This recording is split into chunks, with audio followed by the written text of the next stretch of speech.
దేవి sister opening prayer చేయండి. Praise lord. Praise lord sister. అందరికీ వినబడుతుంది బ్రదర్. అదే మీ మాటలే నాకేం వినిపిస్తలేదు సార్. ఇక్కడ నేను ల్యాప్టాప్ లో జాయిన్ అయినాను. మీ వాయిస్ వినబడుతుంది బ్రదర్. వినిపిస్తుంది కదా, అదే వినిపిస్తే పర్లేదు లేదు. వినబడుతుంది బ్రదర్. సరే సార్. అది మీరు చెప్పేది నాకేం వినిపిస్తలేదు అట్లా అని ల్యాప్టాప్, అందుకని. నా వాయిస్ వినబడుతుందా బ్రదర్?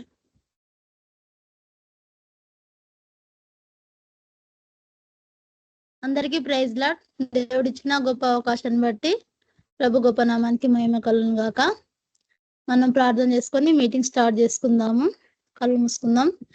మహాగణుడా, మహోన్నతుడా, సర్వోన్నతుడా, సర్వశక్తిమంతుడా, సజీవుడు అయిన గొప్ప దేవా, నీకు వందనాలేసయ్యా. రాజులకు రాజా, ప్రభులకు ప్రభు, భూపతులకు అధిపతి, సర్వలోక చక్రవర్తి, సర్వాధికారి అయిన గొప్ప దేవా, నీకు వందనాలేసయ్యా. నువ్వు మహాగణుడు, మహోన్నతుడు, సర్వోన్నతుడు, సర్వశక్తిమంతుడు నా దేవా. ఆ తండ్రి, ఈ యొక్క తండ్రి సమయాన్ని బట్టి నీ పరిశుద్ధ ఘనమైన నామానికి వందనాలు తండ్రి. ఇచ్చిన అవకాశాన్ని బట్టి నీ కృతజ్ఞతాస్తుతులు నా దేవా. ఈ ఆన్లైన్ ప్రేయర్లో అటెండ్ అయిన ప్రతి బిడ్డను దీవించి ఆశీర్వదించండి. అవసర లక్కలు కొదవులు ఏసునామను తీసివేసి నీ కృపా, నీ కాపుదల భద్రత క్షేమం దయచేయండి. ఇంకెంతమంది నా ప్రభా నా తండ్రి జైన్ అవ్వబోతున్నారో వరకు నాడు రటంకాలు కొట్టివేసి త్వరగా జైనట్లు సహాయం దయచేయి నా ప్రభా. నీకు వందనాలేసయ్యా. పాటల ద్వారా నామానికి మహిమ తెచ్చుకోండి. పాట పాడబడికు చక్కని స్వరాన్ని దయచేదేవా. వాక్యం ద్వారా సూటిగా తేటగా స్పష్టంగా మాతో మీరు మాట్లాడండి. వాక్యానుసరమైన జీవితాలు దయచే, వినగల చెవి గ్రహించే మంచి మనస్సును మాకు దయచేన తండ్రి. సుబుద్ధిని మాకు దయచే తండ్రి. అయా మంచి నెలలో పడి ఫలించే విత్తనాలలాగా నా ప్రభా నీ వాక్యం అనే విత్తనం హృదయ నీళ్ళు కట్టి ఫలింప దయచే నా ప్రభా. నీకు వందనాలేసయ్యా. నా తండ్రి నీకు స్తుతులు స్తోత్రములు నా ప్రభా. ఈ కేబిపిఎం పరిచర్య నా ప్రభా నానాటికి అభివృద్ధి పరచండి నా ప్రభా, విస్తరించండి నా ప్రభా. నా తండ్రి యొక్క ప్రేమ సిద్ధాంతం నా దేవా అయ్యా నా ప్రభా అందరికీ నా ప్రభా సువార్త వెళ్ళాల నా తండ్రి. నీకు వందనాలేసయ్యా. నా ప్రభా నీకు వందనాలు నా తండ్రి.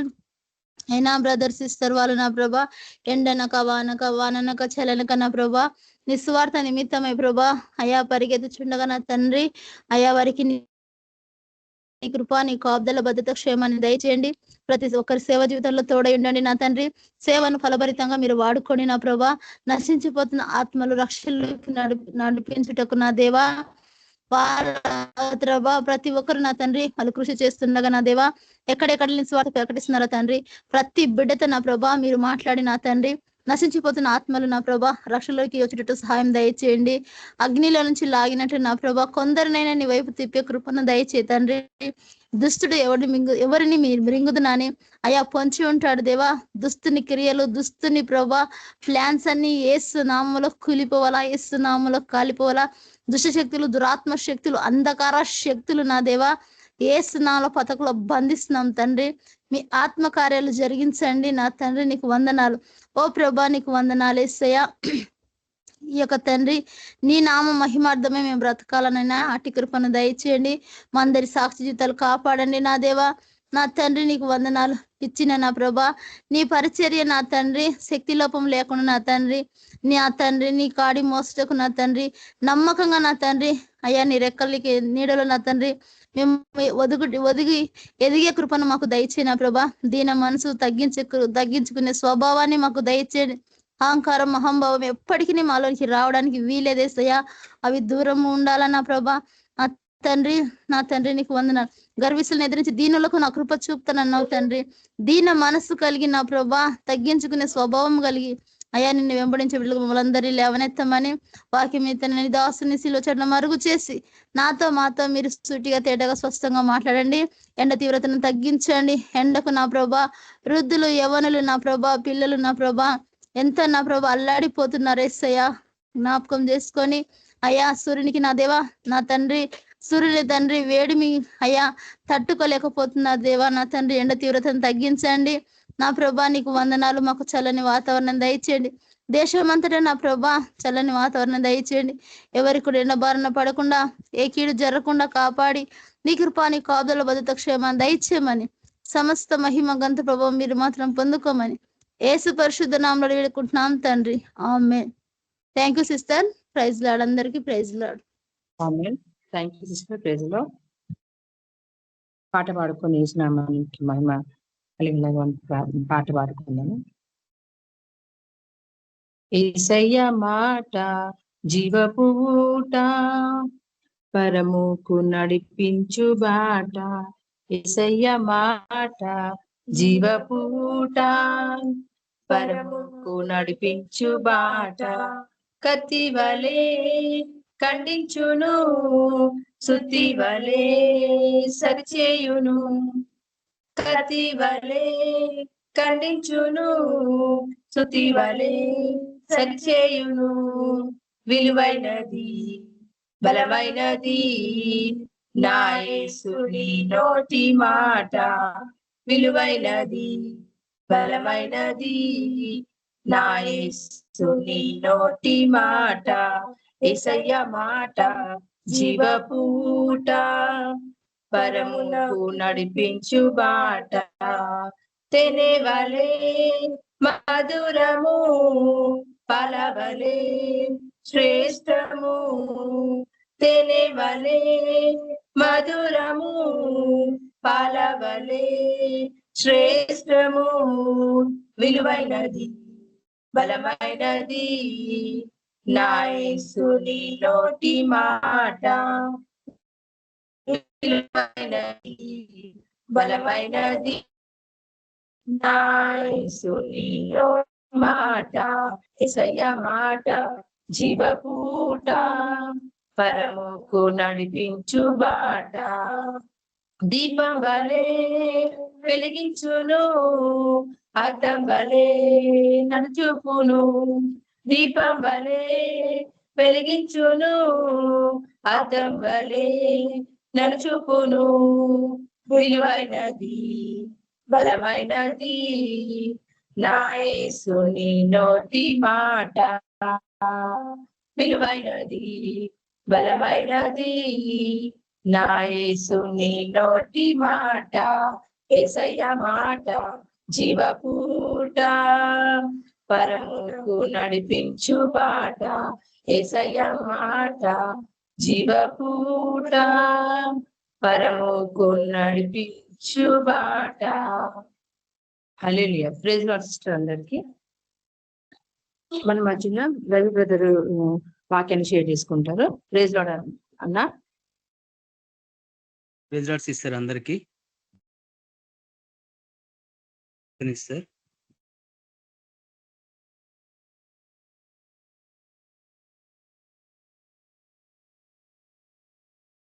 వినిపిస్తుందన్నా, మీరు షేర్ చేసుకోండి వాక్యాన్ని.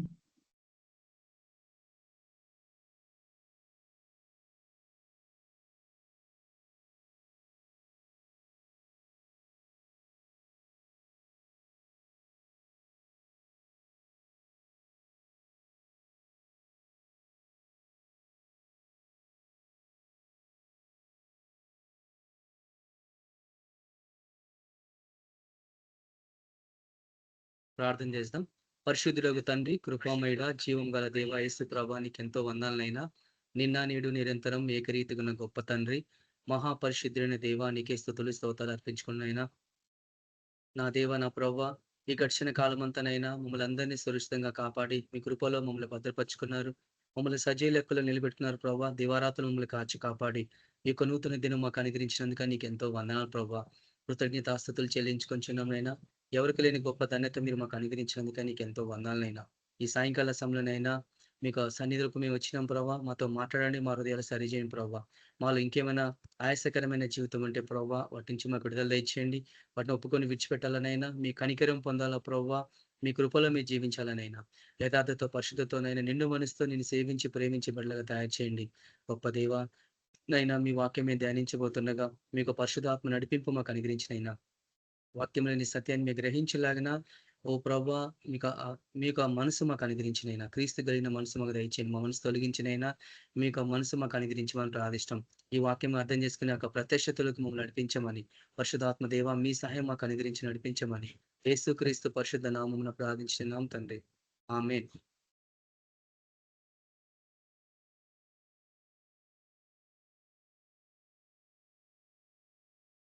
యేసుక్రీస్తు పరిశుద్ధ నామములో మీకు అందరికీ శుభములు. ఈరోజు మనము ధ్యానించే ఒక అంశము విశ్వాసం గురించి మనం ఈరోజు వాక్యాన్ని మనము ధ్యానిస్తున్నాం. విశ్వాసం అనేది క్రైస్తవ జీవితంలో బహు ప్రాముఖ్యమైంది అని మనం మొదట అర్థం చేసుకోవాలా. ఎందుకనంటే విశ్వాసం లేకుండా ఎవరు కూడా దేవునికి ఇష్టడుగా జీవించలేరు. విశ్వాసం అనేది మన జీవితంలో ఎంతో ప్రాముఖ్యమైంది. ఎంతో బహు దేవునికి మనం దగ్గరగా చేసేది, దేవునికి ఇష్టలుగా జీవింపజేసేదే విశ్వాసం. ఆ విశ్వాసాన్ని మన జీవితంలో, మన జీవిత కాలం అంతా కూడా ఏ రీతిగా మనం జీవించాలా అనేది ఈరోజు మనం ధ్యానిస్తాం. కొన్ని కొన్ని విషయాలు ఈరోజు మనం ధ్యానిస్తాం. అయితే సాధారణంగా చాలా మందికి విశ్వాసము అంటే ఏందంటే నమ్మకం. కాబట్టి విశ్వాసం అనేది చాలా ప్రాముఖ్యమైనది. నమ్మకము, దేవుని యందు విశ్వాసం ఉంచటం అని చాలా మంది చెప్తారు. కానీ విశ్వాసం యొక్క ప్రత్యక్షత అంటే విశ్వాసం అనేది ఎంత బలమైంది, విశ్వాసము మన జీవితాలని ఏ రీతిగా నడిపిస్తది అనేది చాలా మంది క్రైస్తవులకు తెలియదు. దేవుని యందు విశ్వాసం ఉంచటమే, విశ్వాసంగా జీవించటమే అని తెలుసు కానీ విశ్వాసము ఎంత బలమైందో, ఎంత ప్రాముఖ్యమైందో అది మనం ఈరోజు మనం గ్రహించాల. ఎందుకంటే క్రైస్తవ జీవితంలో విశ్వాసం అనేది చాలా ప్రాముఖ్యమైనది. అందరికీ విశ్వాసం ఉందా అంటే చాలా తక్కువ. కొంతమంది విశ్వాసము అంతలో కనబడుతుంది, అంతలోకి మాయమైపోతుంది. అలాంటి విశ్వాసం కూడా ఉంది. కానీ మన విశ్వాసము పరిపూర్ణత చెందాలా అంటే ఒక దశ నుంచి ఒక దశ వరకు ఎప్పుడైతే మన విశ్వాసము పరిపూర్ణత చెందుతో దేవుని విషయాల పట్ల కూడా మనము అలాంటి పరిపూర్ణతలకు మనము వెళ్ళగలం. ఇది మనం బహు జాగ్రత్తగా మనము అర్థం చేసుకోవాలి. అయితే ఒక విషయాన్ని మీకు జ్ఞాపకం చేయాలనుకుంటున్నాను ఏంటంటే, చూడండి, విశ్వాసం అనేది బహు ప్రాముఖ్యమైంది. కాబట్టి నీతిమంతుడు విశ్వాసం మూలంగా బ్రతుకును అని పాత నిబంధన కాలంలో హబక్కూకు గ్రంథంలో రాయబడింది. ఆ రీతిగానే నీతిమంతుడు విశ్వాసం మూలంగా జీవించును అని క్రొత్త నిబంధన కాలం రోమియోలు రాసిన పత్రికలో రాయబడింది. కాబట్టి విశ్వాసం అనేది ప్రతి దశలో ఎంత ప్రాముఖ్యమైనది క్రైస్తవ జీవితంలో అనేది ఈరోజు మనకు కొన్ని విషయాలు మనము తెలుసుకుంటాం. అందుకే అపోస్తులు కూడా యేసు ప్రభు దగ్గరికి వచ్చి, ప్రభువా, ఎక్కడుంది? లూకాసు వార్త 17వ అధ్యాయము 5వ వచనంలో ఈ రీతిగా రాయబడింది. అపోస్తులు మా విశ్వాసము వృద్ధి చేయమని ప్రభుతో చెప్పగా, అంటే యేసు ప్రభులో ఉన్న విశ్వాసాన్ని వాళ్ళు చూడగలిగినారు. సేవా పరిచర్యలో యేసు ప్రభుతో పాటు వాళ్ళు నడుస్తున్నారు. ఆయన ఏ రీతిగా ఆయన విశ్వాసం ద్వారా ఆయన ఎట్లా జీవిస్తున్నాడు, అలాంటి కార్యాలు ఎట్లా చేస్తున్నాడు దేవుని పట్ల అనేది ఆయన కుమారుడుగా ఈ లోకంలో ఉన్నప్పుడు సేవకుడుగా అవన్నీ శిష్యులు గ్రహిస్తున్నారు. అయితే యేసు ప్రభు కూడా కొన్ని విషయాల్లో కొన్ని సందర్భంలో అంజూరపు చెట్టును చెప్పించినప్పుడు కూడా ఎన్నో సందర్భాల్లో కూడా వాళ్ళు ప్రభుని చూస్తున్నారు. ఆయన విధానం ఎట్లుంది, ఆయన మాట తీరు ఎట్లుంది, ఆయన ఎట్లా జీవిస్తున్నాడు అనేది ప్రతి ఒక్క దశలో యేసు ప్రభు ఆయన ఎట్లా ముందుకెళ్తున్నాడో సేవ పరిచర్యలో, ఏ రీతిగా మనుషులతో మాట్లాడుతున్నాడో, ఎలాంటి కార్యాలు చేస్తున్నాడో అవన్నీ చూడగలిగినారు వాళ్ళు. కాబట్టి వాళ్ళు ప్రభుని చూసి, ప్రభువా, మా విశ్వాసాన్ని వృద్ధి చేయి ప్రభు అన్నప్పుడు ఇంక్రీజ్ చేయమంటున్నాడు. కాబట్టి మన విశ్వాసం ఇంక్రీజ్ కావాలా అంటే మన విశ్వాసం రెట్టింపు కావాలా. సరే, ఉదాహరణకి ఎట్లా రెట్టింపు చేసుకోగలం చెప్పండి. కాబట్టి కొన్ని విషయాలు ఈరోజు మనం ధ్యానిస్తాం దీర్ఘంగా. అయితే యేసు ప్రభు ఏమంటుండంటే, మా లూకాసు వార్త 17వ అధ్యాయం 6వ వచనంలో, ప్రభు మీరు ఆవగింజంత విశ్వాసము గలవారైతే ఈ కంబలి చెట్టును చూసి నీవు వేలతో కూడా పెకిలింపబడి సముద్రంలో నాటబడును అని చెప్పినప్పుడు అది మీకు లోబడును. చూడండి, ఆవగింజంత విశ్వాసం ఉంటే ఈ కొండ తీసి ఈ కంబలి చెట్టును చూసి వేలుతో సహా పెకిలింపబడి సముద్రంలో పడవేయబట్టం.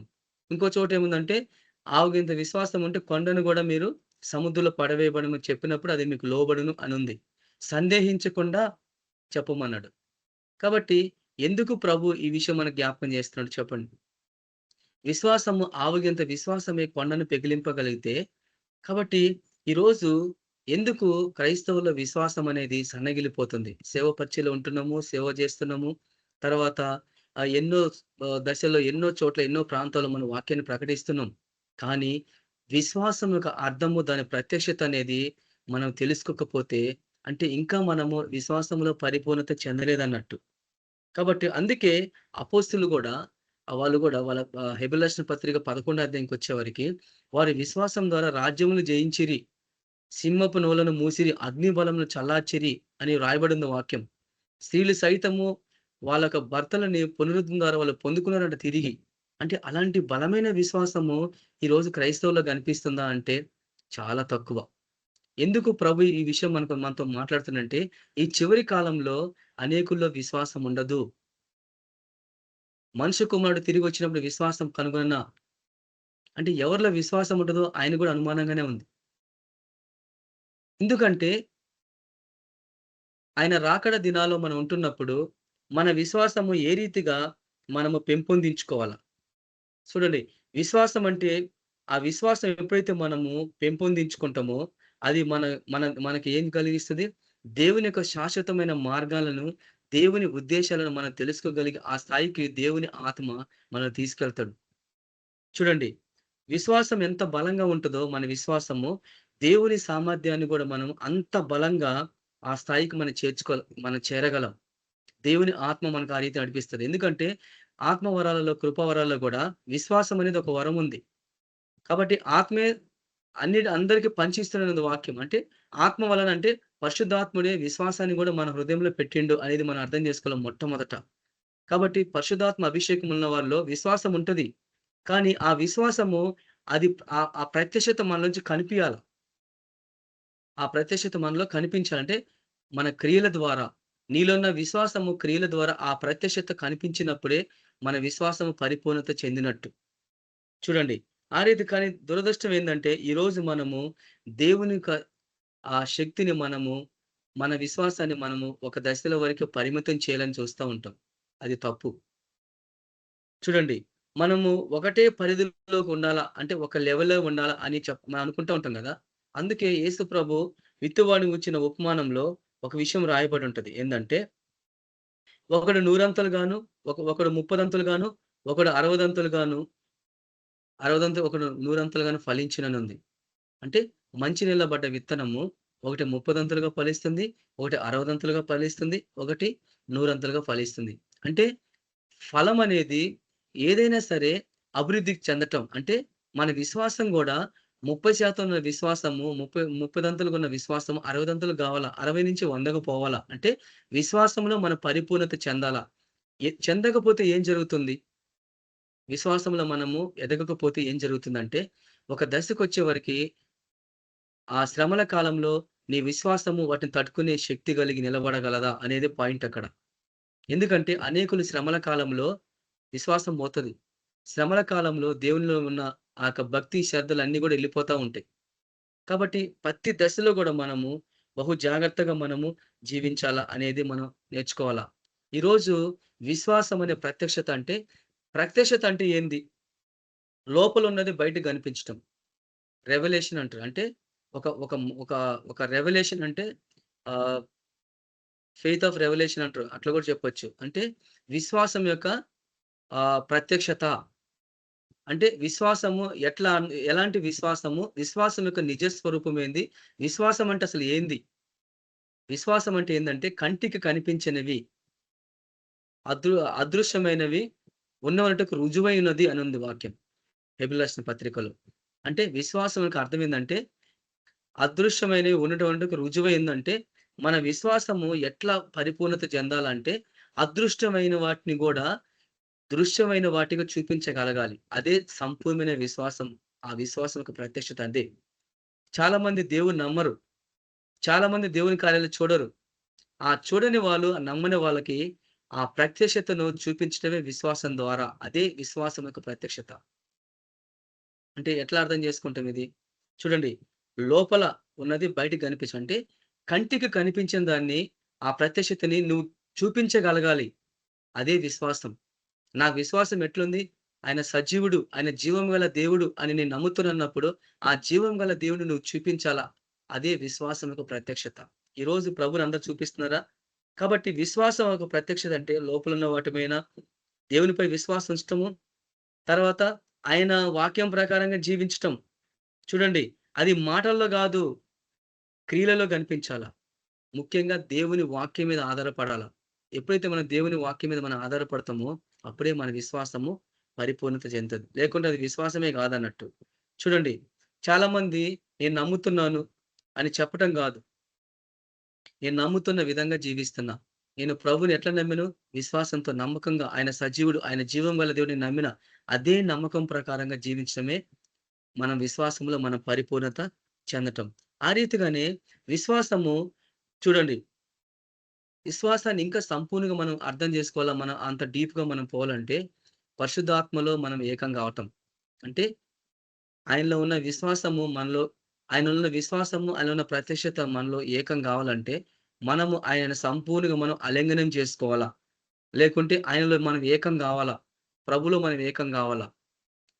చూడండి, ఎప్పుడైతే మనం ఆ రీతిగా మనం ఏకమవుతామో ఆయనలో, మనలో ఉన్న విశ్వాసం ఇంకా రెట్టింపు అయితా ఉంటుంది.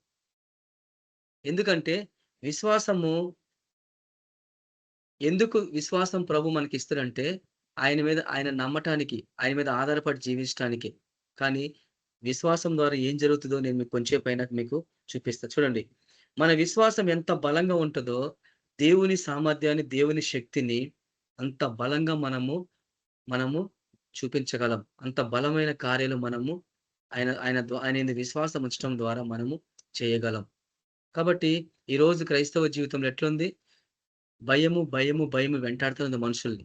సువార్త ప్రకటించాలంటే భయము. ఎక్కడైనా పోయి దేవుని గురించి చెప్పాలంటే భయము.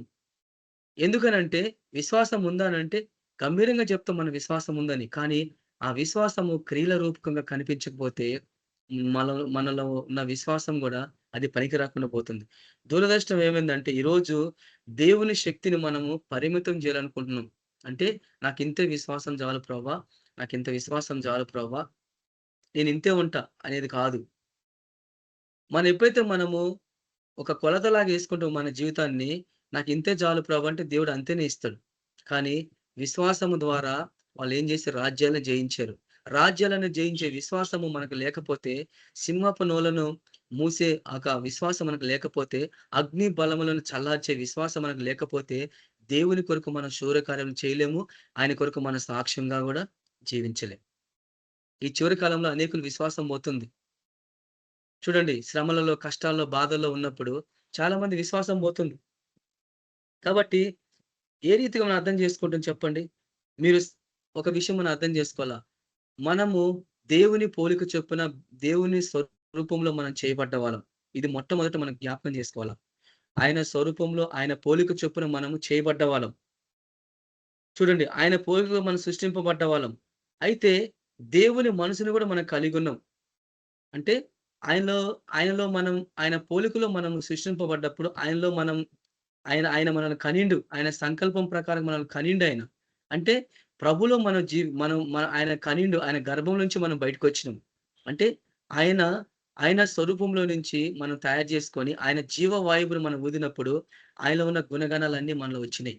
ఇది ఆత్మీయంగా మనం అర్థం చేసుకోవాలా. రక్షింపబడ్డ ప్రతి ఒక్కరు గూడా ఆయన స్వరూపంలో చేయబడ్డ వాళ్ళం మనమంతా గూడా. అయితే చూడండి, ఈ సృష్టి దాన్ని గ్రహించింది. ఈ సృష్టికి తెలుసు. ఈ జీవరాశులకు తెలుసు. సమస్త సృష్టికి తెలుసు.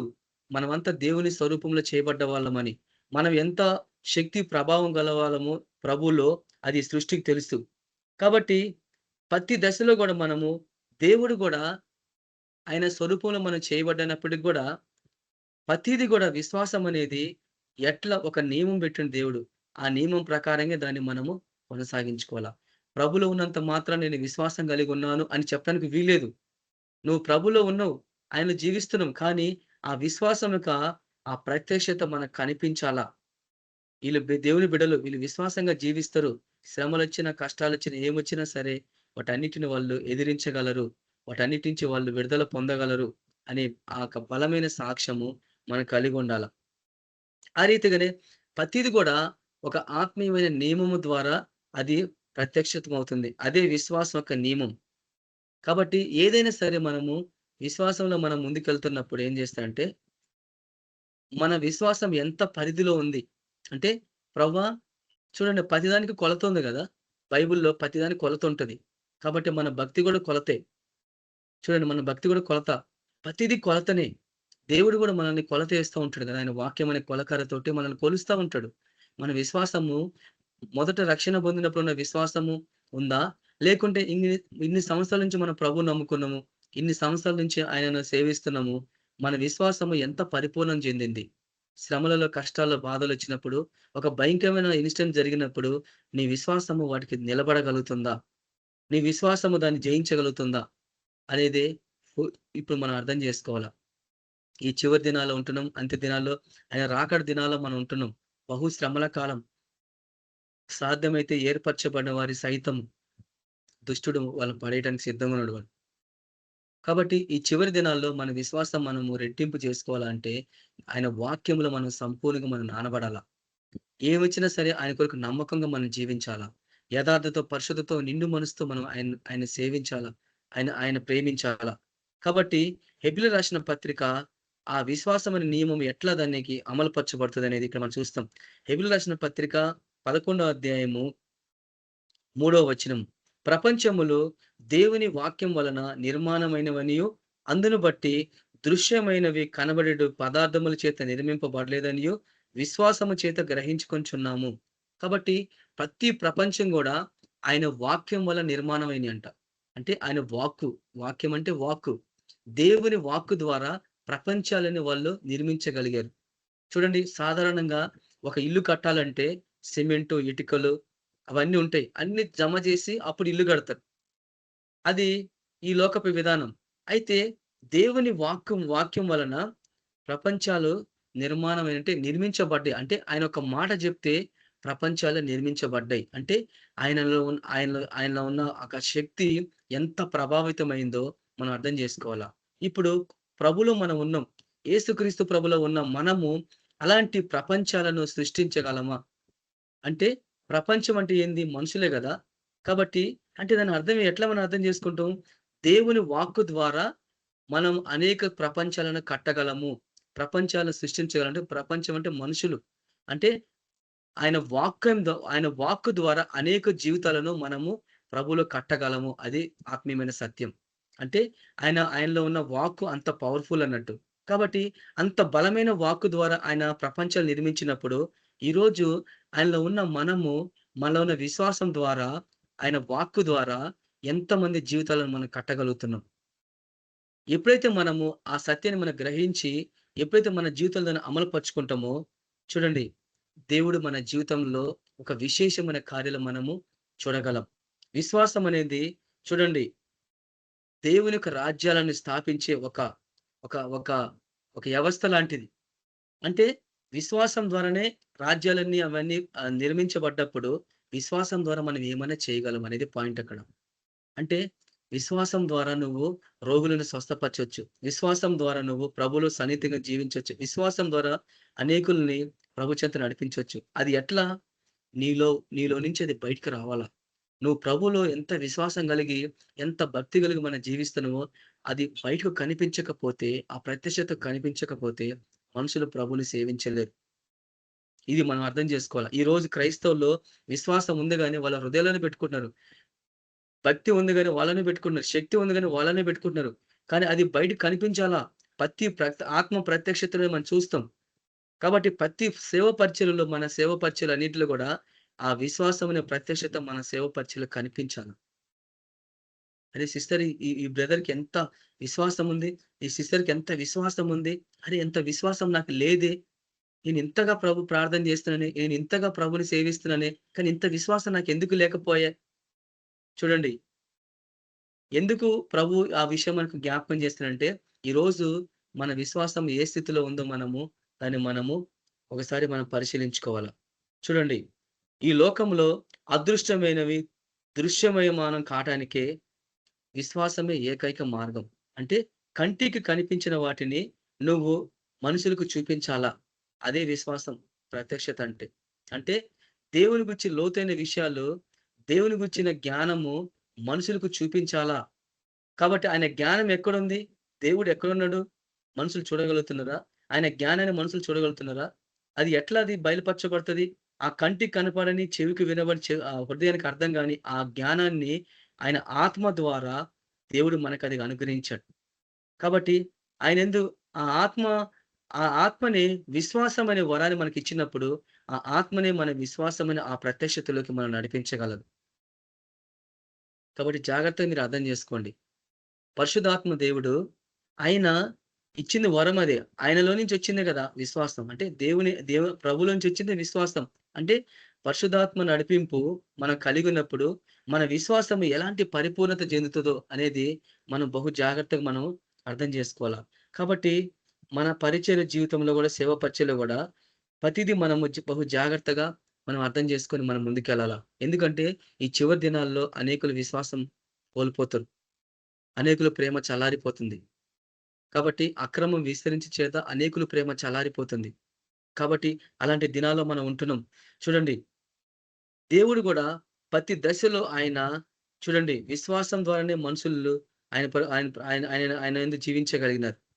ఆ రీతిగానే చూడండి, హబక్కూకు గ్రంథం పాత నిబంధన కాలంలో హబక్కూకు గ్రంథంలో ఏం రాయబడి ఉంది? వారు యథార్థపరులు కాక, 2వ అధ్యాయం 4వ వచనం.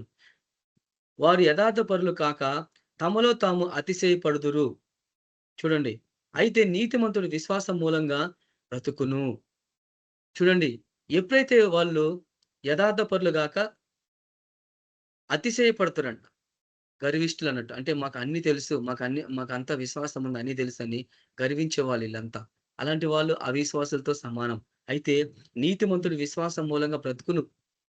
వాళ్ళు ఘనంగా బతుకుతున్నారు ఈ లోకమంతా. నేను రక్షణ పొందిన నాకేం గాదు. నాకు విశ్వాసం ఉంది. దేవుడు నన్ను కాపాడుతాడు అని ధీమాగున్నారు గానీ, కానీ నీతిమంతుడు ఏం చేస్తే విశ్వాసం మూలంగా బ్రతుకుతున్నాడు. అయితే ఓల్డ్ టెస్ట్‌మెంట్‌లో విశ్వాసమున బ్రతుకునని రాయబడి ఉంది. అంటే యేసు ప్రభునందు దేవునందు విశ్వాసం ఉంచితే నువ్వు బ్రతుకుతావనుంది. కానీ బతికిన వాడు జీవించాల. ఇది నేను చెప్పాల్సిన ఒక పాయింట్. ఆ బ్రతికిన వాడు జీవించడం అనేది విశ్వాసం యొక్క ప్రత్యక్షత. నువ్వు బ్రతికున్నవంటే దేవుడు నిన్ను బతికించిండు. నువ్వే దానికి సాక్ష్యం.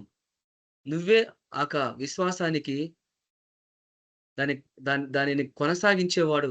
విశ్వాసం అనే కర్త దాన్ని కొనసాగించేవాడు. యేసు వైపు చూసి మీరు పరిగెత్తమని ప్రభు చెప్పిండు గదా! నీలో ఉన్న విశ్వాసాన్ని కొనసాగించేది ఎవరో తెలుసా? పరిశుద్ధాత్ముడు. అందుకు మనం ఆయన ఆత్మకు చోటివ్వాల. నీ విశ్వాసాన్ని కాపాడేది గూడా ఆయననే. విశ్వాసంలో నువ్వు సంపూర్ణంగా దేవుని యొక్క సంకల్పం ప్రకారంగా నిన్ను నడిపించేది గూడా పరిశుద్ధాత్ముడే. అందుకు ఆయనకు మనం సంపూర్ణంగా మనము సమర్పించుకోవాలా అని వాక్యం సెలవిస్తుంది చూడండి. రోమిలు రాసిన పత్రిక 1వ అధ్యాయం 17వ వచనంలో. ఎందుకనగా నీతిమంతుడు విశ్వాసం మూలంగా జీవించడం రాయబడిన ప్రకారము.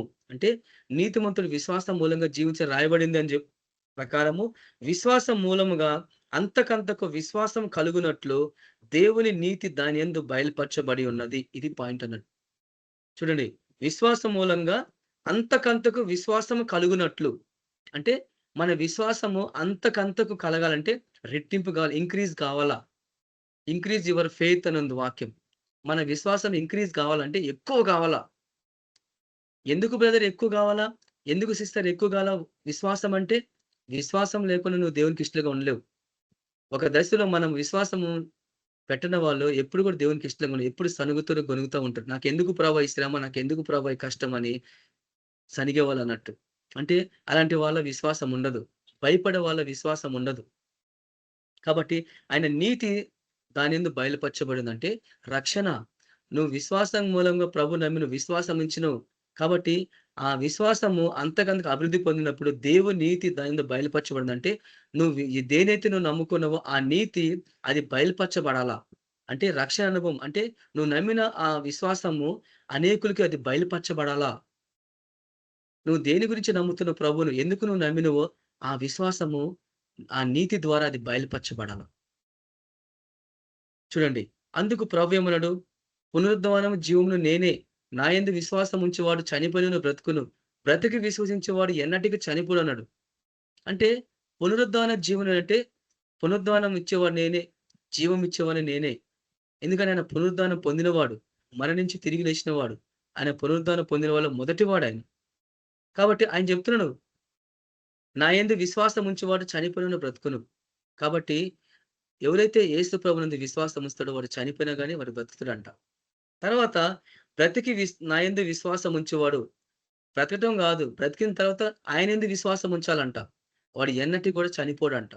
చెప్పండి, జీవించటం వేరు, తర్వాత బ్రతకటం వేరు. ఈ రోజు క్రైస్తవ జీవితం ఎట్టుందో తెలుసా? బ్రతుకుతున్నారు. ఆయనందు విశ్వాసం ఉంచి, నమ్మకం పెట్టి బ్రతుకుతున్నారు. జీవించటం లేదు. అంటే ఎందుకు జీవించలేదంటే, ఎందుకు బ్రతుకుతున్నారంటే, ప్రభువుని నమ్ముకున్నాను, రక్షణ పొందినాను, నాకు చాలు. నాకు విశ్వాసం ఉంది, నేను బ్రతుకుతున్నా. ప్రభు నన్ను బ్రతికించిండు అంతవరకేనా? అందుకే ప్రకటన గ్రంథంలో ఒక వాక్యం రాయబడి ఉంటది. నువ్వు జీవించటం మాత్రమే పేరుకు మాత్రమే నువ్వు గాని నువ్వు మృతుడివే అంటాడు. జీ బ్రతికి నువ్వు జీవిస్తావు అనుకుంటున్నావు, కానీ నువ్వు మృతుడివే. అంటే ఎందుకు ప్రభువు చెప్తున్నాడంటే, చూడండి, బ్రతకటం అంటే, విశ్వాసముని బ్రతకటం అంటే, ప్రభులో విశ్వాసం పెట్టి దేవుడు నన్ను బ్రతికించిండు అని బ్రతకటం. జీవితం అంతే కాదు. నా తర్వాత బ్రతికి నా యందు విశ్వాసం ఉంచేవాడు ఎన్నటికి చనిపోడు అంటే, అక్కడి నుంచి నిన్ను బ్రతికించిన దేవుడి కొరకు నువ్వు జీవించాలా అంటే, యాక్టివేట్ కావాలంటే కదలిక. ఇప్పుడు కోమాలో ఉన్న పేషెంట్ కదులుతాడా? వాడు బ్రతికే ఉంటాడు. కోమాలో ఉన్న పేషెంట్ బతికే ఉంటాడు. వాడికి ఏ చలనం ఉండదు. అటనే పడుకుంటాడు, కళ్ళు తెరుస్తాడు, అటనే చూస్తూ ఉంటాడు. కానీ ప్రాణం ఉంటది. కానీ ఏ పని చేయడు, ఎలాంటి చలనం ఉండదన్నట్టు. కాబట్టి జీవించినోడు, చూడటానికి బ్రతికినోడు, కానీ మృతుడే, చచ్చిన వాళ్ళలాగా ఉన్నాడు. కానీ బ్రతికి నా యందు విశ్వాసం ఉంచేవాడు ఎన్నడూ చనిపోడంటే, బ్రతికి విశ్వసించాలంటే మన జీవిత కాలం అంతా విశ్వాసం మూలంగా జీవిస్తే గాని నువ్వు బ్రతకవు. నీలో జీవం రాదు అని చెప్తుందక్కడ. ఎంతవరకు ఎంతమందికి ఈ సత్యం అర్థమైంది? ఎంతవరకు మీకు ఇది అర్థమైంది వాక్యం? ఈ వాక్యాన్ని మనం ఎట్లా అర్థం చేసుకుంటున్నాం? అందరికి విశ్వాసం ఉందా అంటే, నేనైతే లేదని చెప్తాను. కొంతమందికి ఉండొచ్చు. చూడండి, విశ్వాసము ఎప్పుడు బయలుపరుస్తదో తెలుసా? ఎప్పుడు తెలుస్తదో తెలుసా? నీకు కష్టాలు, బాధలు, సమస్యలు, ఇరుకులు గుండా, ఇబ్బందులు గుండా వెళ్తున్నప్పుడు అప్పుడు తెలుస్తది నీలో విశ్వాసం ఉందా లేదా అని. నీ విశ్వాసం ఇంకా ఇంక్రీజ్ అయిందా లేదా? అది ఇంకా ఫలభరితమైందా లేదా? కొండలను పెకిలించగల విశ్వాసం ఉందా లేదా? చూడండి, విశ్వాసమైన డాలు ఎఫెసీయులకు రాసిన పత్రికలో 6వ అధ్యాయం మనం చూసినప్పుడు, దేవుడిచ్చే సర్వాంగ కవచం ధరించుకోమన్నప్పుడు రక్షణ అనే శిరస్త్రాణము, నడుముకు సత్యమైన దట్టి, నీతి అనే మైమరుపు, సిద్ధ మనసు అనే జోడు పాదాలు, ఇవన్నీ కూడా మనం చూస్తాం కదా. కాబట్టి అన్ని చూస్తాం. ఆత్మలైన ఖడ్గం చూస్తాం. తర్వాత విశ్వాసం అనే డాల్ గురించి మాట్లాడుతాడు అక్కడ. ఇది చాలా ప్రాముఖ్యమైనది. నీ చేతిలో ఖడ్గం ఉండొచ్చు, కానీ ఖడ్గంతోనే శత్రువుని సహించాలా. తర్వాత రెండోది, శత్రు వేసే బాణాలన్నిటికీ విశ్వాసమైన డాల్‌తోని వాటిని ఎదుర్కోవాలా. అంటే డాల్ అంటే రౌండ్‌గా ఉంటది అది. బ్లెస్ ప్లేట్ అంటారు దాన్ని. ఆ డాల్ తోటి శత్రు వేసే ప్రతిది కూడా నువ్వు ఎదుర్కోవాలా. అంటే ఎదుర్కొన్నప్పుడే గాని నువ్వు నిలబడలేవు యుద్ధంలో అనేది అక్కడ మనం అర్థం చేసుకోవాలి. చూడండి, దుష్టుడు మన మీదకి అనేక విధాలుగా వాడు బాణాలేస్తా ఉంటాడు. కానీ ప్రతి దాని ఎదురుగా మనం నిలబడాలా. నిలబడినప్పుడే గాని మన విశ్వాసము పరిపూర్ణత చెందదు. చూడండి, ఆ రీతిగానే చూడండి, యేసు ప్రభు దగ్గరికి ఒక గుడ్డివాడొస్తాడు. ఇది మీరు జాగ్రత్తగా అర్థం చేసుకోవాలా. యేసు ప్రభు దగ్గరికి ఒక గుడ్డివాడొస్తాడు. మత్తయి సువార్త 9వ అధ్యాయం 28వ వచనంలో ఒకసారి మనం చూస్తే, యేసు ప్రభు దగ్గరికి ఒక గుడ్డివాడొచ్చి, ఆయన ఇంట ప్రవేశించిన తరువాత ఆ గుడ్డివారు ఆయన వద్దకు వచ్చిరి. యేసు ప్రభు ఒక ఇంటి దగ్గర ఉన్నాడు. ఆయన సువార్త ప్రకటిస్తూ ఒక ప్రాంతానికి వచ్చినప్పుడు ఒక ఇంట్లో కూర్చుండాయన. అయితే అప్పుడు ఏం జరిగింది? ఒక గుడ్డివాళ్ళు కొంతమంది వచ్చి ఆయన వద్దకు వచ్చిండ్రు. వచ్చి ఏమని చెప్తుండు? ఎందుకు వస్తారు యేసుప్రభు దగ్గరికి? ఒక గుడ్డివాడు యేసుప్రభు దగ్గరికి ఎందుకొస్తాడు? ఒక కుంటివాడు యేసుప్రభు దగ్గరికి ఎందుకొస్తాడు? కష్టాలున్న వాళ్ళు యేసుప్రభు దగ్గరికి ఎందుకొస్తారు? సమస్యలతో ఉన్న వాళ్ళు యేసుప్రభు దగ్గరికి ఎందుకొస్తారు? ఆయన చేయగలడని నమ్ముతేనే కదా వచ్చేది. నమ్మకం లేకుండా ఎవరైనా వస్తారా? విశ్వాసం లేకుండా ఎవరైనా వస్తారా? ఎవరు కూడా రారు. అయితే ఇక్కడ వాక్యం ఏం చెప్తుంది తెలుసా? యేసు ప్రభు ఒక ప్రశ్న ఇస్తున్నాడు. ఈరోజు ఇది నీకు నాకు కూడా వర్తిస్తుంది. మనం ఆయన దగ్గరికి వస్తున్నాము. ఆయన నుంచి ఎన్నో మేలు పొందుకుంటున్నాము. మనకు అది కావాలా ప్రభా, ఇది కావాలా ప్రభా మనం అడుగుతున్నాం. అన్నీ అడుగుతున్నాం గానీ, యేసు ప్రభు ఏమంటుంది తెలుసా ఇక్కడ? యేసు ఇది నేను చేయగలనని మీరు నమ్ముచున్నారా అని వారిని అడగగా, యేసు ప్రభు ఇది చేస్తాడు అని నువ్వు నమ్ముతున్నావా? నా జీవితంలో ఎన్నో సందర్భాలలో, నా జీవితంలో ఎన్నో కష్టాలలో, బాధలో, సమస్యలు నేను పోతున్నప్పుడు, దేవుడు నా జీవితంలో ఎన్నో మేలు చేసిండు, నేను నమ్మినాను అని మనం ధైర్యంగా చెప్పగలమా? ప్రభు ఎందుకు ఆ మాట అడుగుతున్నాడు? యేసు ప్రభు గురించి అక్కడున్న గుడ్డి వాళ్ళకు, కుంటి వాళ్ళకి అందరూ తెలుసు. ఆయన స్వస్థపరిచే దేవుడని అందరూ తెలుసు. కుంటి వాళ్ళు, గుడ్డి వాళ్ళు అందరూ వచ్చిర్రు ఆయన దగ్గరికి. అందరిని దేవుడు బాగు చేసిండు. అందరికి విశ్వాసం ఉంది. కానీ పర్టిక్యులర్‌గా ఆ గుడ్డి వాళ్ళని దేవుడు ఎందుకు అడుగుతున్నాడు ఆ మాట? నేను దీన్ని చేయగలనని మీరు నమ్ముచున్నారా అనంటే, ఎందుకు ఆ మాట మెన్షన్ చేయబడింది అక్కడ వాక్యం? మన జీవితంలో గూడా ఇక్కడ ఒక ఆత్మీయ సత్యం ప్రభు మనకు బయలుపరుస్తుంది ఏందంటే, దేవుడు నా జీవితంలో ఇది చేయగలడు. దేవుడు నా జీవితాన్ని మార్చగలడు. నా స్థితిని మార్చగలడు. నా ఆత్మీయ జీవితాన్ని మార్చగలడు. నా సమస్యల నుంచి నాకు మార్చగలడు. నాకు విడుదల కల్పించగలడు. ఆయన ఆయన సమస్తం ఆయనకి సాధ్యం అని నువ్వు నమ్ముతున్నావా ఈరోజు? ఆయన సమస్తం చేయగలడని మనం నమ్ముతున్నామా?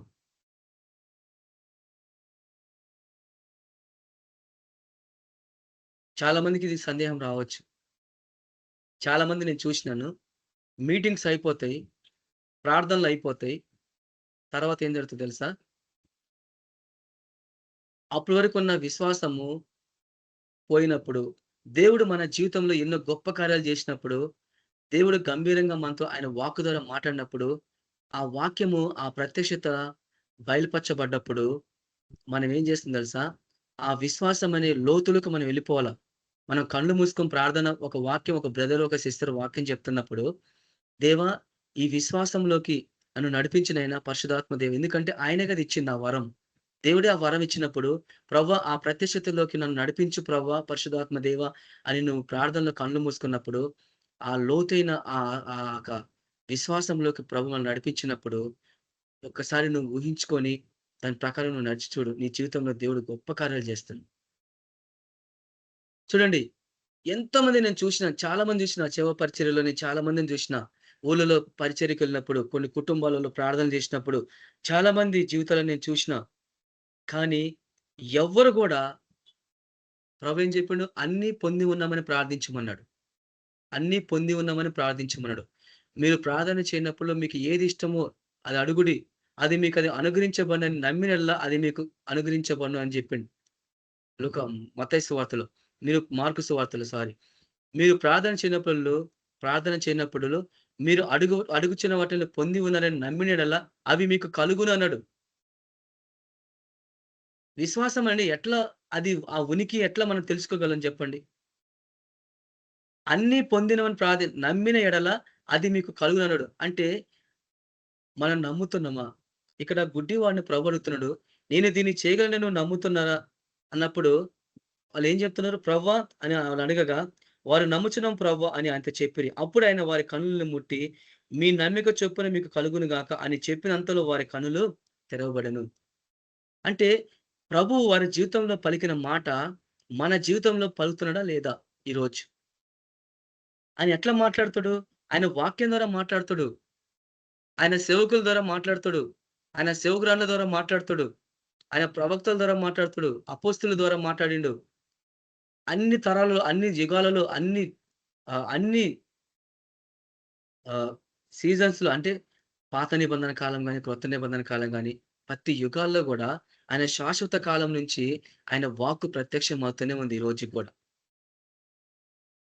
అన్నీ పొందినవని ప్రార్థించమన్నప్పుడు ఎందుకు మళ్ళా ఎందుకు ఆ సందేహం ఎందుకొస్తుందంటే, మన విశ్వాసం ఇంకా పరిపూర్ణత చెందలేదన్నట్టు. అందుకు ప్రభు ఈరోజు మనతో మాట్లాడుతున్నాడు. నేను దీన్ని చేయగలనని నువ్వు నమ్ముతున్నావా? మనం ప్రార్థన చేసి, ప్రభువా ఆ గుడ్డివాడికి సమస్య వచ్చిండు. కళ్ళు చూపు కావాలా. ఈరోజు మనం గూడా సమస్యల కోసం ప్రార్థన చేస్తున్నాం.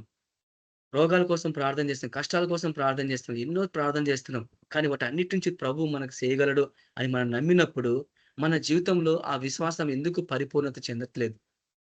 ఈరోజు క్రైస్తవ జీవితంలో ఎందుకు ఆ విశ్వాసం లేకపోయే? వాళ్ళు నమ్మినంతలో గూడా ఏమిటి వాళ్ళకి స్వస్థతొచ్చింది.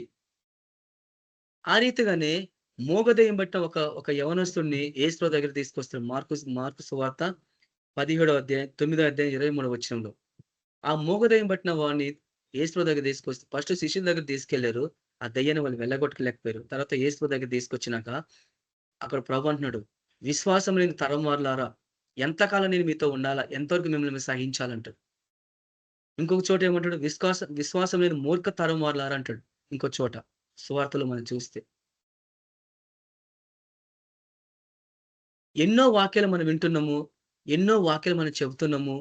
దేవుడు ఎన్నో విషయాలు మనకు బయలుపరుస్తున్నాడు. కానీ మన జీవితంలో ఆ పరిపూర్ణత, ఆ విశ్వాసం అనే పరిపూర్ణతలకు మనం ఎందుకు చెందలేకపోతున్నాం? షద్రకు, మెషకు, అబేద్నెగో గురించి మనం చూస్తాం. రాజా, నువ్వు చేసిన ఈ శాసనం గాని, నువ్వు నిలబెట్టి ప్రతిమ గాని మేము మొక్కం. ఒకవేళ మా దేవుడు మమ్మల్ని కాపాడకపోయినా పర్లేదు, మేము మటుకు మీ ప్రతిమకు మొక్కమని వాళ్ళు తీర్మానం చేసుకున్నారు. ఆ విగ్రహము ఈ లోకానికి సాదృశ్యం. ఎట్టి పరిస్థితుల్లో నీకు ఈ లోకంలోకి వచ్చిన ఏ శాసనానికైనా, ఈ లోకంలో జరిగిన ఏ పరిస్థితికైనా, నీ కళ్ళ ముందు, నీ నీ నీ వెనక, నీ ముందు, నీ చుట్టుపక్కల పరిస్థితుల్లో ఎలాంటి స్థితి నీకొచ్చినా సరే, ఎలాంటి శాసనం బయలుదేరినా సరే, నువ్వు దానికి సాగిలపడొద్దు. నువ్వు దానికి సాగిలపడవంటే నువ్వు అవిశ్వాసివే. నువ్వు దానికి సాగిలపడ్డవంటే మన విశ్వాసం పోయినట్టే. అందుకు వాళ్ళు మొక్కరు. యూదులు మనుషులకు మొక్కరు, విగ్రహాలకు మొక్కరు. ఎందుకు తెలుసా? ఆకాశం అందైనా, భూమి కిందైనా, భూమి పైనను దేని రూపం నువ్వు చేసుకోవద్దని, దేనికి నువ్వు సాగిలపడొద్దని వాళ్ళకు వాగ్దానం ఉంది, వాక్యం ఉంది, ఒక ఆజ్ఞ ఉంది అక్కడ. అందుకు వాళ్ళు మొక్కరు. కాబట్టి తర్వాత వాళ్ళు ఏం చేశారు? అగ్నిగుణంలో పడవేయబడ్డారు. అగ్నిలో పడవేయబడ్డారు వాళ్ళు. ఆ అగ్నిలో పడవేయబడ్డప్పుడు ఏం జరిగింది? రాజు కోపం వచ్చింది. గుండాన్ని ఏడంతలు రెట్టింపు చేసినారు.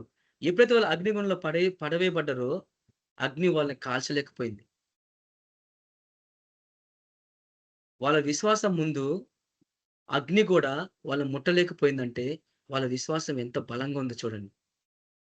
అగ్ని లాంటి శ్రమల గుండా పోయినప్పుడు, ఆ శ్రమలు నిన్ను ముట్టలేవు. కానీ నీ శ్రమల గుండా ఖచ్చితంగా నువ్వు పోవాలా. ఆ శ్రమల గుండా పోతే గాని నీ విశ్వాసము పరిపూర్ణత చెందదు. కానీ ఈరోజు క్రైస్తవులకి శ్రమలు మాకొద్దు, కష్టాలు మాకొద్దు. అంత సుఖానుభవం కావాలి. అంత సుఖంగానే జీవించాలా. నేను ప్రార్థన చేస్తే నా కష్టాలు పోవాలా మంచిదే. సమస్యలను ప్రార్థన చేసి సమస్య నుంచి విడుదల పొందాలా మంచిదే. కానీ మళ్ళా సమస్య వస్తుంది గదా! ప్రార్థన చేస్తూనే వెళ్ళిపోతున్నాయి. ప్రార్థన చేస్తూ వెళ్ళిపోతున్నాయి. మళ్ళా తిరిగి వస్తున్నాయి. ఎందుకంటే మన జీవిత కాలం అంతా గూడా వాటన్నిటి మీద విజయం పొందాలా. అది దేవుడికి పెట్టిన నియమం. ఒక యవనస్తుడు అంటున్నాడు, బ్రదర్, దేవుడు పుట్టించటం ఎందుకు? శ్రమల గుండా పోవటం ఎందుకు? అసలు ఈ కష్టాలన్నీ ఎందుకు? ఈ బాధలంటే ఎందుకు? ఏమి లేకుండా సృష్టించొచ్చు, ఆయనే తీసుకోవచ్చు కదా! ఇయన్నీ ఎందుకు అని ప్రశ్నిస్తున్నాడు. మనం దానికి ఎట్లా జవాబిస్తాం? ఈ లోకంలో మనిషి జీవించాలంటే కష్టము, సుఖము, మనిషికి ఒక అవగాహన, మనిషికి ఒక దేవుని పట్ల భయము, భక్తి, కష్టాలలో ఉన్నప్పుడు నువ్వు ఏం చేయాలా? ఎవరు నీకు సాయం చేస్తాడు? ఇవన్నీ జ్ఞాపకానికి రాకపోతే మనిషి మనిషిలాగా జీవించలేడు గదా! మనం రోబోలం గాదు గదా! మన బొమ్మలం గాదు గదా! కీ ఇస్తే తిరగటానికి. దేవుడు మనకి స్వేచ్ఛ ఇచ్చిండు. ఎట్లా బ్రతకాలా, ఎట్లా జీవించాలా ఆయన స్వేచ్ఛ ఇచ్చిండు. ఆయన తెలుసుకోవడానికి ఒక మార్గం ఇచ్చిండు. కానీ ఈరోజు మనుషులేం జేస్తున్నారు? అవన్నీ పక్కన బెట్టేసి ఇష్టానుసారంగా అవిశ్వాసుల్లాగా జీవిస్తా ఉన్నారు. ఆ మూగదెయ్యం పట్టిన వాడు వచ్చి, అయ్యా నీ శిష్యుల దగ్గరికి తీసుకెళ్ళి వాళ్ళ వల్ల కాలేదంటే, అప్పుడు ప్రభు అంటున్నాడు, విశ్వాసం లేని తరం వాళ్ళారా, ఎంతకాలం నేను మీతో ఉండాలి, ఎంతవరకు మిమ్మల్ని సహించాలా, వాడిని నా దగ్గరికి తీసుకురండి అన్నప్పుడు, అప్పుడు ఆ తండ్రి మాట్లాడుతుండు, నమ్ముట నీ వల్ల అయితే నమ్ము వారికి సమస్తం సాధ్యమన్నాడు. అప్పుడు ఆ తండ్రి ఏమన్నాడు, అయ్యా నేను నమ్ముతున్నాను, కానీ నాకు అపనమ్మకం కలగకుండా సాయం చేయ ప్రభు అని బిగ్గరగా చెప్పినప్పుడు, అప్పుడు యేసు ప్రభు ఆయన ఆ మూగ దయ్యాన్ని గద్దించినప్పుడు ఆ దయ్యం అతన్ని విడిచిపెట్టి వెళ్ళిపోతా ఉంటుంది. చూడండి, ఆ తండ్రిని చూడండి ఒకసారి. ఒకవైపు అతనిలో విశ్వాసం ఉంది, కొంత అవిశ్వాసం కూడా ఉంది. ఆయన ఒప్పుకుంటున్నాడు అక్కడ. అయ్యా అపనమ్మకం కలగకుండా నేను నమ్ముతున్నాను, కానీ నాకు అపనమ్మకం ఉంది. చెప్పండి, ఈరోజు క్రైస్తవుల్లో, ఈరోజు మనలో విశ్వాసం ఉంది, ఒక భాగం అపనమ్మకం కూడా ఉంది. కొంత భాగం విశ్వాసం ఉంది, కొంత అవిశ్వాసం కూడా ఉంది. ఇది అయితదో కాదో, ఇది జరుగుతుందో కాదో, స్థిరత్వం లేని జీవితం అన్నట్టు. అంటే మనలో స్థిర మనసు అనేది లేదన్నట్టు. అంటే ఎందుకు స్థిర మనసు లేదనంటే, మన విశ్వాసం ఇంకా పరిపూర్ణత చెందలేదు. కాబట్టి చూడండి, ఈరోజు మన విశ్వాసం ఎట్టుంది చెప్పండి. విశ్వాసం అనేది ఒక ఆత్మీయమైన శక్తి. అంటే క్రియేషన్. ఆయన వాక్కు ద్వారా ప్రపంచాలొచ్చినాయి బయటికి. ఆయన వాక్కు ద్వారా ప్రపంచాలు నిర్మాణం అయిపోయినాయి. ఆయనలో ఉన్న విశ్వాసము మనలో ఉన్నప్పుడు మన నోటి నుంచి వచ్చే ప్రతీది కూడా విశ్వాసంతో మనం పలుకుతాం గదా! ప్రభు మీద నమ్మకం పెట్టి ప్రభువా ఈ బిడ్డకి సంపూర్ణ స్వస్థత కావాలని విశ్వాసం పెట్టంది ఏది చేయం గదా! మనం ఈ లోకంలో ఏది కూడా చేయరు. విశ్వాసం ద్వారానే ప్రతిది చేయగలుగుతాం. కాబట్టి అది, అది దేవుని యొక్క మనసు నుండి అది మనకి అనుగ్రహించబడ్డది. అంటే ఆ విశ్వాసము మనలో దేవుని యొక్క అనుగ్రహం నుంచి అది ఆయన మనసు నుంచి అది మనకు అనుగ్రహించబడింది. అయితే యేసు ప్రభు ఈ విషయాన్ని అర్థం చేసుకొని మన ప్రభు గూడా ఆయన అద్భుతాలు చేసేటప్పుడు, ఆయన స్వస్థతలు చేసేటప్పుడు, ఈ భూమి మీద నడిచేటప్పుడు గూడా విశ్వాసానికి అంత ప్రాధాన్యత ఇచ్చిండు ఆయన. ఆయన కేవలం అద్భుతాలు చేయలేదు. అద్భుతాలు జరగక ముందు విశ్వాసం ఉంచాలని, నమ్మాలని దేవుడు ప్రేరేపించిండు. మన జీవితంలో ఒక కార్యం జరగాలంటే మన విశ్వాసం మనలో ఎంత బలమైన విశ్వాసం ఉండాల. కాబట్టి మనలో ఎంత విశ్వాసం ఉందో మనకు తెలీదు. ఒకసారి మనం పరిశీలించుకోవాలా. ఒకసారి మన విశ్వాసాన్ని కొలతేసుకోవాలా. ఒకసారి మన విశ్వాసం ప్రవ్వా నాలో విశ్వాసం ఉంది ప్రవ్వా, అవిశ్వాసం ఉంది. ఆ వ్యక్తి ప్రవ్వా నమ్ముతున్నాను కానీ అపనమ్మకం కలగకుండా సాయం చేయమంటున్నాడు. ఆయన బయటపడి ఒప్పుకుంటున్నాడు అక్కడ. ఈరోజు క్రైస్తవులైన ఈరోజు మనం ఆయన సన్నిధిలో మనం ఒప్పుకోవాలి. ప్రవ్వా ఒకవేళ నాలో అవిశ్వాసం ఏమైనా ఉందా? అపనమ్మకం నాలో ఏమైనా ఉందా ప్రవ్వా? ఒకసారి నాకు చూపించు ప్రవ్వా. ఎందుకని తెలుసా? ఒక విషయం మీరు బాగా అర్థం చేసుకోండి. ఆవగింజంత విశ్వాసము కొండను పెకిలించగలిగితే, ఆవగింజంత అవిశ్వాసము నీ నీ నీ జీవితంలో బలమైన స్థితికి నిన్ను తీసుకువెళ్ళగలదు. నువ్వు కృంగిపోగలవు. చూడండి 2 కంపేర్ చేసి చూడండి. ఆవగింజంత విశ్వాసము కొండను పెకిలించగలిగితే, అదే అంత చిన్న విశ్వాసము అలాంటి ఆవగింజంత విశ్వాసము విశ్వాసం యొక్క ప్రభావం ఎంత బలంగా ఉంటదో, అవిశ్వాసం యొక్క ప్రభావం కూడా అంత బలంగా ఉంటది. అందుకు విశ్వాసంలో బలపడాలా అని ఎందుకు ప్రభు మనకు జ్ఞాపకం చేసిండో అపోస్తలులు అది గ్రహించారు. ప్రభువా మా విశ్వాసాన్ని ఇంక్రీజ్ మై యువర్ ఫెయిత్ అన్నాడు. అంటే నా విశ్వాసాన్ని ఎక్కువ చేయి ప్రభువా, వృద్ధి చేయి ప్రభువా అని అపోస్తలులు అడుగుతున్నారు. కాబట్టి ఈరోజు మనం కూడా అడగాల అనే విషయం ప్రభు అది మనకది జ్ఞాపకం చేస్తున్నాడు. కాబట్టి మన జీవితంలో దేవుని శక్తి కూడా మన విశ్వాసం యొక్క కొలత ద్వారా పరిమితం చేయబడుతుంది. ఎంత విశ్వాసం మీలో ఉంటే అంతే శక్తి దేవుడిస్తాడు. చూడండి నాకు అనిపిస్తుంది ఒక్కోసారి ప్రభువా ఆవగింజంత విశ్వాసమే కొండను పెకిలించగలిగితే, కొండలాంటి సమస్యలు నిజంగా కొండను పెకిలించేది కాదు. కొండలాంటి సమస్యలు, బండలాంటి సమస్యలు, నా ముందున్న ప్రతి పర్వతాలు కూడా అంటే నా ముందు ఎలాంటి ప్రాకారం ఉన్నా గానీ వాటిని పెకిలించగలను అనే దానికి ఒక సింబాలిక్, ఒక సాదృశ్యం అది ప్రభు చెప్పింది. అలాంటి ఎరికో గోడలను చూడండి. వాళ్ళు ఎరికో గోడలను ఎట్టా కూలగొట్టారు? దేవుని స్తుతుల ద్వారా. చూడండి అంత స్తుతులు చేస్తే గోడలు కూలిపోతాయా? ప్రార్థన చేస్తే అయితే కార్యం జరుగుతదా? ప్రార్థన విశ్వాసాన్ని పెడితే కార్యం జరుగుతుందంటే అక్కడ జరిగింది అక్కడ. అంటే ప్రార్థన అనేది క్రియ అయితే, వాళ్ళ విశ్వాసం క్రియలతో కూడింది. ఎప్పుడైతే వాళ్ళు ఆ రీతిగా చేసిందో ఆ ప్రాకారాలు మొత్తం కూలిపోయినాయి. అంటే వాళ్ళ ఉన్న విశ్వాసం ఎంత బలమైంది. అలాంటి విశ్వాసం ఈరోజు మనలో ఉందా అనేది మనం పరీక్షించుకోవాలి. చూడండి చివరిగా నేను వాక్యాన్ని ముగిస్తున్నాను. అపోస్తలుడైన పేతురు గురించి మనం చూస్తాం కదా. యేసు ప్రభు 4వ జామున ఆయన సముద్రం మీద నడిచేటప్పుడు ఏం జరిగింది? ప్రభుని చూసి భూతమని వాళ్ళు భయపడ్డారు. అప్పుడు ప్రభు మాట్లాడుతున్న నేనే ప్రభువా నువ్వే అయితే నీళ్ళ మీద నడిచి నీ ఎద్దకు వచ్చేటప్పుడు నాకు కూడా అధికారం ఈ ప్రభువా అన్నప్పుడు ఏం జరిగింది అప్పుడు? పేతురు ఆయన శక్తి ద్వారా లేకుంటే ఆయన ప్రార్థన ద్వారా నీటి మీద నడవలేదు ఆయన. పేతురు గురించి మాట్లాడుతున్నాం. ఎప్పుడైతే ఆయన నేను నీళ్ళ మీద నడవగలను అని ఎప్పుడైతే ప్రభు చెప్పిన మాట నమ్మిండో, ఆయన పాదాల కింద విశ్వాసం అనేది అప్పుడే ఒక పునాదిలాగా ఆయన పాదాల కింద ఉంది. ఆయన నీళ్ళ మీద లేడు.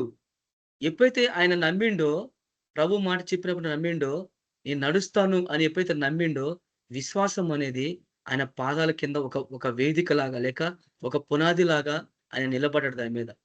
ఆయన నీళ్ళ మీద నిలబడలే. ఆత్మీయ సత్యం మనం అర్థం చేసుకోవాలా. అయితే ఏం జరిగింది? నీరు మారలేదు. నీళ్లు పక్కగా పోలేదు. ఎప్పుడైతే అవన్నీ అట్లనే ఉన్నాయి. చూడండి, ఇక్కడ మనం ఒక ఆత్మీయ సత్యం మనం గ్రహించాలి ఏందంటే, ఎప్పుడైతే మనము ప్రభు మీద సంపూర్ణమైన విశ్వాసం పెట్టినప్పుడు, మనం ముందుకు నడుస్తామో, నీ చుట్టుపక్కల ఉన్న సరౌండర్స్ మొత్తం గూడా నీలో ఉన్న విశ్వాసము, ఆ పరిపూర్ణత దాన్ని మొత్తము ప్రబలించేలాగా, దాన్ని కదిలించేలాగా నీ విశ్వాసం అక్కడ పరిపూర్ణత చెందుతా ఉంటది. సైతాను గూడా నీలో ఉన్న విశ్వాసం చూసి వాడు భయపడి పరిగెత్తిపోతాడు. నా అనుభవం నేను చెప్తున్నా. ఒకసారి నా వర్క్ ప్లేస్‌లో ఒక చిన్న ఇన్సిడెంట్ జరిగింది. వాళ్ళు ఫోను జేసి చాలా భయంకరంగా నిన్ను అది జేస్తాం, ఇది జేస్తాం. అది అని చెప్పి ఒట్టిపోయిన అక్కడ ఏం లేదక్కడ. అట్లా బెదిరించి అది అని జెప్పేసి మాట్లాడు, "నువ్వు ఎక్కడున్నావో చెప్పు, నువ్వు రా, నీతో మాట్లాడాలా" అది అని చెప్పన్నాడు. సరే అని చెప్పి నేను ప్రార్థన జేసినా. తర్వాత అక్కడికి బోయినా. నాకు తెలుసది. అది ఎట్లా ఏ రీతిగా దుష్టాత్మ వచ్చి మనల్ని శోధిస్తదని. నేనేం భయపడలే. ప్రార్థన జేసినా. ప్రభు జెప్పిండు, "భయపడకు, నమ్మిక మాత్రం ఉంచుమని." ప్రార్థన జేసి విశ్వాసం బెట్టి బండి స్టార్ట్ జేసుకొని పోయి వాళ్ళ ముందు నిలబడ్డా. ఎప్పుడైతే నేను నిలబడ్డానో ఆ క్షణమే వాళ్ళున్న దుష్టాత్మలన్నీ అమాంతంగా వాళ్ళ నుంచి ఎళ్ళిపోయినాయి. ఆ దయ్యాలు ఎళ్ళిపోయినాయి వాళ్ళ నుంచి. అంటే అక్కడ సమాధానం వచ్చేసింది. అంటే దుష్టుడు గూడా ఏదో ఒక రూపంగా నిన్ను రెచ్చగొట్టడానికి, నీ విశ్వాసాల్లో నీలో అలజడి చేయటానికి ఒక ఇన్‌స్టంట్ నీ ముందుంచినప్పుడు నువ్వు ఎట్లా రియాక్ట్ అవుతావు? భయపడతావా? దాన్ని ఎదుర్కుంటావా? ఎదుర్కోవటం నేర్చుకోవాలా మనం. ఏ సమస్యొచ్చినా సరే, ఏదొచ్చినా సరే నిలబడడం నేర్చుకోవాలా. నీకు విశ్వాసమైన డాలు ప్రభు ఇచ్చిండు. సర్వాంజ కవచం ప్రభు మనకిచ్చిండు. నువ్వు నిలబడాలా. ఆత్మ వలన ఖడ్గం ఇచ్చిండు. దేవుని వాక్యం, విశ్వాసం 2 జమ అయితే ఏమైతుంది? ఎలాంటి ఎదురుగుడు నీకు లేదన్నట్టు. అలాంటి విశ్వాసంలో మనం పోవాలా అంటే, పేతురు ఏం జేషిండక్కడ? చూడండి. ఎప్పుడైతే ఆయన ఆ గాలిని జూసి భయపడిండో, విశ్వాసమున్న స్థానంలో భయమొచ్చేసింది. ఎప్పుడైతే భయమొచ్చిందో విశ్వాసం అమాంతంగా పక్క జరిగిపోయింది. మనలో ఎప్పుడైతే భయమొస్తదో మన విశ్వాసం అప్పుడు ఏం జేయాలి తెలుసా? నీకు భయమొచ్చినప్పుడు ఏం జేయాలా? ప్రభా! ఇవి నాకు నాలో ఉన్న విశ్వాసం బలపరచు ప్రభా! ఈ భయాన్ని నేను జయించాలా ప్రభా! అని ఎప్పుడైతే మనం దాంతో మాట్లాడతామో, ఆ భయాన్ని మనం అదొక దురాత్మ. అంటే నిన్ను నీ విశ్వాసాన్ని షేర్ చేయడానికి అదొస్తుంది. కాబట్టి నువ్వు దాన్ని ఏం చేయాలా? విజయం పొందాలా. ఇవన్నీ మనము ఎందుకు ప్రభు అది మనకది అది అది అది అనుగ్రహిస్తాడు అనంటే, విశ్వాసం అనేది ఎంత బలమైందనేది మీకింకా తెలీదు. చాలా మందికి తెలీదు. విశ్వాసం అంటే నమ్మకం బ్రదర్ అని అనుకుంటారు గానీ, విశ్వాసం ద్వారా ఆయన ప్రపంచాన్ని నిర్మించాడు. విశ్వాసం ఎంత బలమైందో దాని ప్రత్యక్షతలోకి చూస్తే వెళ్తేనే నీకు తెలుస్తుంది. ఎప్పుడైతే ఆయన నీళ్ళ మీద నడి నడ్ కొంత దూరం నడిచినప్పుడు ఆయనలో భయం ఎప్పుడైతే వచ్చిందో, ఆయన అప్పుడే విశ్వాసమున్న స్థానం ఆయన పక్కకెళ్ళిపోయింది. ఈ విషయం మీరు అర్థం చేసుకోవాలా. అంతవరకు నీళ్ళలో నడిచిన వ్యక్తి ఒక్కసారిగా ఎందుకు మునిగిపోయిండు? మన జీవితంలో గూడా కొంత దూరం విశ్వాసంగా నడుస్తున్నాము. కానీ కొంత దూరం పోయిన తర్వాత మనం ఏం చేస్తున్నాము? అవిశ్వాసులయ్యి మునిగిపోతున్నాం. ప్రభువన్నాడు, "అల్ప విశ్వాసి, ఎందుకు నువ్వు సందేహపడ్డావు?" ఒక చిన్న అవిశ్వాసము ఆయన జీవితాన్ని ముంచేసింది. ఆవగింజంత విశ్వాసము కొండలను పెకిలించగలిగితే, అదే ఆవగింజంత ఒక చిన్న అల్ప విశ్వాసము ఆయన జీవితాన్ని మునిగింపజేసింది. మునిగిపోయిండు.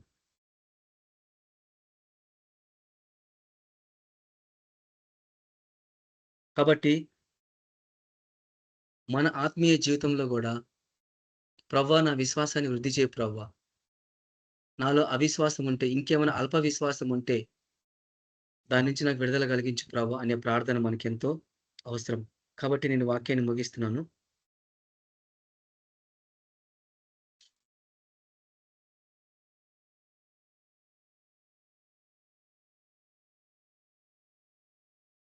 చూడండి, చివరగా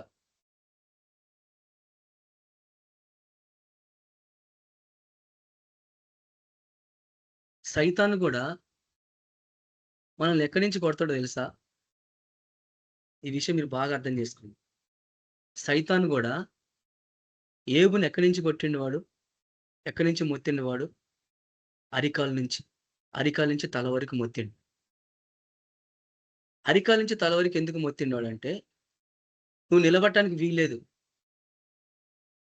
అంటే మనం నిలబడాలంటే పాదాల మీద నిలబడతాం. కానీ వాడు అరికాల నుంచి కొట్టిండంటే, అరికాలంటే దాని కిందేముంది? పునాది. మన గోడ అయితే పునాది ఎక్కడుంది? మన కాళ్ళ కింద పునాది ఉంది. కాబట్టి నువ్వు పునాది మీద నిలబడకుండా ఫస్ట్ ఎక్కడి నుంచి కొడతావు తెలుసా? విశ్వాసం అంటే పునాది అంటే విశ్వాసం. అపోస్తులు ప్రవక్తలు పునాది మీద కట్టబడ్డారంటే ఆ పునాది ఆ పునాది యేసు ప్రభు అని మనకు తెలుసు.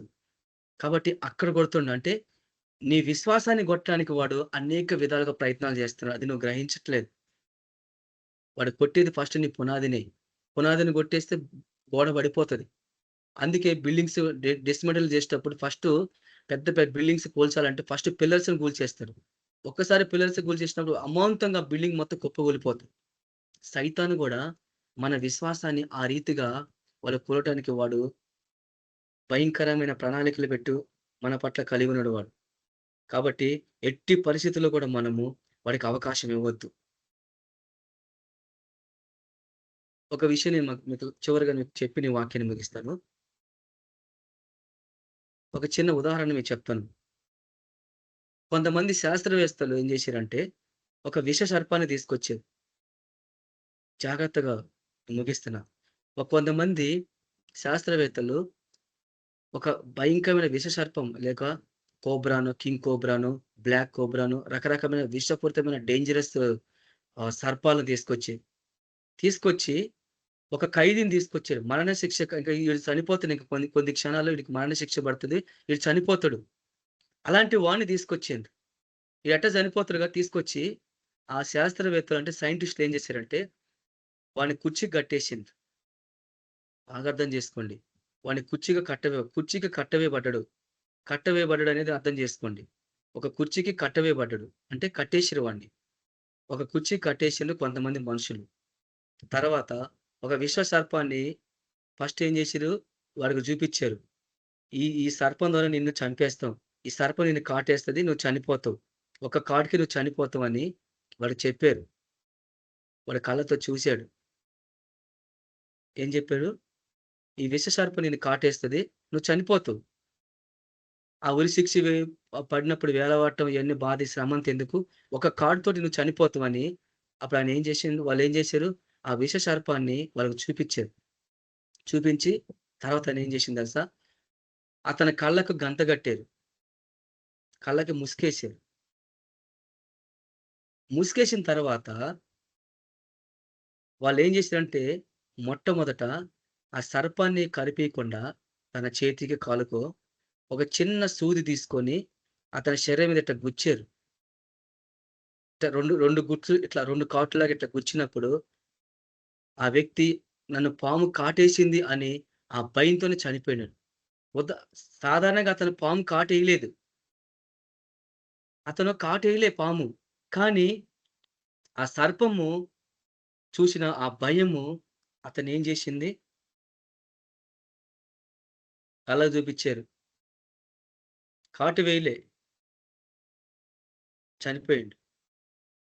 రెప్పపాటున క్షణాల్లో ఫ్రాక్షన్ ఆఫ్ సెకండ్స్‌లో చనిపోయిండాయన. ఇప్పుడు మీరు అర్థం చేసుకోండి.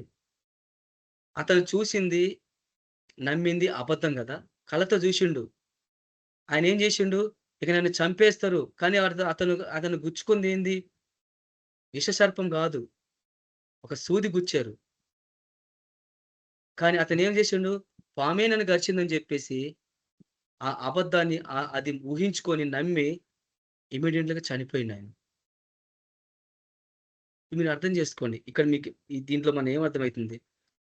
ఒక అబద్ధాన్ని ఒక అవిశ్వాసి ఎంత భయంకరమైన అవిశ్వాసిగా తయారవుతాడో, అంత బలంగా అతను తన జీవితంలో చనిపోయే స్థితికి అంటే తన విశ్వాసం చచ్చిపోయిందంటే, ఇక పూర్తిగా నీకు జీవం పోయిందన్నట్టు.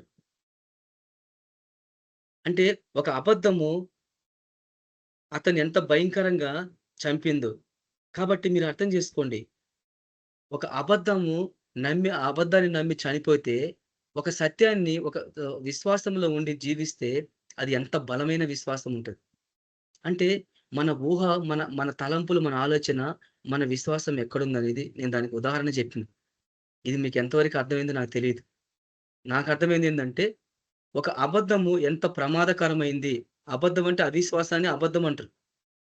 అంటే నువ్వు విశ్వాసంలో జీవించలేదంటే అబద్ధంలో జీవిస్తున్నావని అర్థం. అంటే అతను చూసిండు కళ్ళతోటి, కానీ చనిపోయిండు. అంటే దాని అర్థం ఏందంటే, విశ్వాసం కోల్పోయిన వ్యక్తి ఎంత ప్రమాదకరంగా మారతాడు నమ్మి అనేది ఆయన ఊహ, ఆయన తలంపు ఆలోచన ఏంది, ఒక పాము నన్ను కాటేసింది, నేను చనిపోతానని చెప్పేసి ఫ్రాక్షన్ ఆఫ్ సెకండ్స్‌లో చనిపోయిండాయన. మన ఆత్మీయ జీవితంలో గూడా ఎలాంటి పరిస్థితులొచ్చినా గానీ, అది ఏమన్నా గానీ, ఎట్టి పరిస్థితుల్లో మనం చలించొద్దు. మన విశ్వాసాన్ని మనం కాపాడుకోవాలా. ఈ చివరి దినాల్లో మన విశ్వాసాన్ని పెంపొందించుకోవాలి. మనుష్య కుమారుడు తిరిగి వచ్చినప్పుడు విశ్వాసం ఉంటదా భూమి మీద అంటే అనుమానమే. కాబట్టి ప్రవ్వా, నా విశ్వాసాన్ని బలపరచు నాయనా. కృపామయుడా, జీవం గల యేసయ్యా, నీకెంతో వందనాలు. మా విశ్వాసం ఎలాంటి పరిధిలో ఉందో మాకు తెలీదు ప్రవ్వా. ఎందుకంటే ప్రవ్వా, ఈ చివరి దినాలు అనేకులలో విశ్వాసం లేదు ప్రవ్వా. అనేకుల్లో ప్రేమ చల్లారిపోయింది. సేవకులో కూడా ప్రేమ లేదు ప్రవ్వా. విశ్వాసం లేదు ప్రవ్వా. భయంతో జీవిస్తున్నారు. అపనమ్మకంతో జీవిస్తున్నారు ప్రవ్వా. అలాంటి పరిస్థితులు అనే దినాలు మేము ఉంటున్నాం. మాకు కళ్ళకు మీరు చూపిస్తున్నారు ఆ విధంగా. కాబట్టి నాయన మేము ఆ రీతిగా ఉండకుండా ప్రవ్వా, మాలో ఉన్న అల్ప విశ్వాసాన్ని తొలగించండి. కొండను పెకిలించే బలమైన విశ్వాసం మాకు అనుగ్రహించినైనా. మీలో ఉన్న విశ్వాసాన్ని మాకు అనుగ్రహించండి. విశ్వాసం అనే వరాన్ని మాకు అనుగ్రహించి, మీ మహిమార్థమే మమ్మల్ని అందరిని నిలబెట్టుకోమని, ఈ రాత్రి కాల సమయంలోనైనా వింటున్న బిడ్డలందరినీ కూడా మీరు ఆస్వాదించండి, బలపరచండి. మా విశ్వాసమే పరీక్షించుకోవాలా. ఓ ప్రభా, మీలో ఉన్న విశ్వాసమే కలిగి ఉండాలా ప్రభా. ఇది నువ్వు చేయగలవు ప్రభా అని మేము సంపూర్ణంగా నమ్మగలగాల ప్రభా. నమ్మినప్పుడే ఆ గుడ్డి వాళ్ళు ఇమ్మీడియేట్‌లీ స్వస్థత పొందినారు ప్రభా. కానీ ఈ రోజుల్లో మాకు స్వస్థత రాలేదు. మా సమస్యలు తీరట్లేదంటే ప్రభా, మాలో ఇంకేమైనా అవిశ్వాసం ఉందేమో ప్రభా, ఇంకెక్కడ మేము తప్పిపోయినామో ప్రభా మాకు చూపించండి. వాటి నుంచి మేము విడుదల పొందాలా. మా విశ్వాసాన్ని బలపరిచి మీ మహిమార్థమై నిలబెట్టమని యేసుక్రీస్తు పరిశుద్ధ నామమున ప్రార్థించుచున్నాం తండ్రి. ఆమేన్. మన ప్రభువైన యేసుక్రీస్తు కృప, సమాధానం, నడిపింపు మనకందరికీ సదాకాలం తోడైనను గాక. Amen. Praise lord sister, brothers అందరూ praise lord. Praise lord brother. Praise lord sister. అందరికీ అందరికీ ప్రైజ్ లార్డ్. అందరికీ praise the lord sister and brothers. అందరికీ ప్రైజ్ లార్డ్.